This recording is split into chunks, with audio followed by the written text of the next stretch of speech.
Цасхан найзуудаа та бүхнийг цасхныхаа шинэхэн хичээлд тавтаа морилохыг урьж байна. Өнөөдөр бид шүн бүр тэнгэрт гэрэлдэг нэгэн сонирхолтой биетийн тухай ярилцсан. Таачсан уу? Тийм ээ. Тэр бол сар. Сар бол нарны аймгийн гариг биш. Харин манай дэлхийн дагуул юм. Энэ нь дэлхийг тойрон иргэдэг гэсэн үг. Тэгвэл бүгдээрээ сарны нууц ертөнц рүү хамтдаа аялцгаая. Ертөнцид сарыг маш эрт 4.5 тэрбум жилийн өмнө бий болсон гэж үздэг. Тэр үед дэлхий дөнгөж бүрлдэж байсан гэсэн үг. Гэтэл аврах том сансрын биет дэлхийдээ мөргөлдөж асар их чулуу тоос тэнгэрт цацагджээ. Энэ тоосонзрууд дэлхийн эргэн тойронд эргэлдэж байгаад аажимдаа бөөгнөрч сар болсон гэж үздэг. Сар өөрөө гэрэл гаргадаггүй. Харин нарны гэрэл сарн дээр тусахад ойсон гэрэл нь дэлхий дээр харагддаг. Гэхдээ сар дэлхийг тойрон иргэдэг учраас нар дэлхий сар гурвын байрлал өөрчлөгдөх үед сарны хэлбэр бидний нүдэнд өөр өөрөөр харагддаг. Сарны бүх талд нарны гэрэл тусах үед бүтэн сар. Харин сарны нэг талаас нар тусах үед бидэнд хагас сар. Энэ үед сар яг л хоёр талтай хавтгай бялуу шиг харагддаг шүү дээ.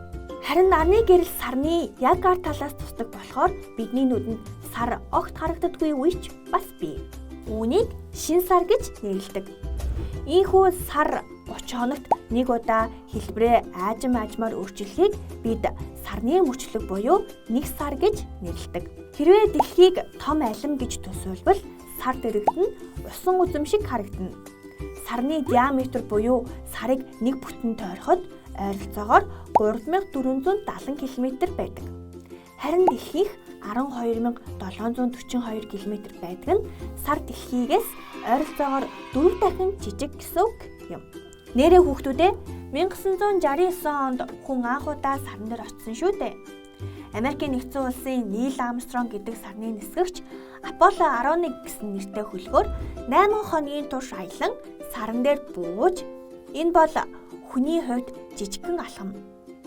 Харин хүн бүхэнд том амжилт юм шүү гэж хэлсэн байдаг.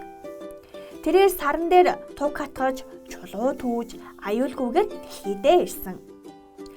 Энэ нь хүн төрөлхтний хувьд сансар судлалын маш том амжилт болсон гэж үздэг юм а.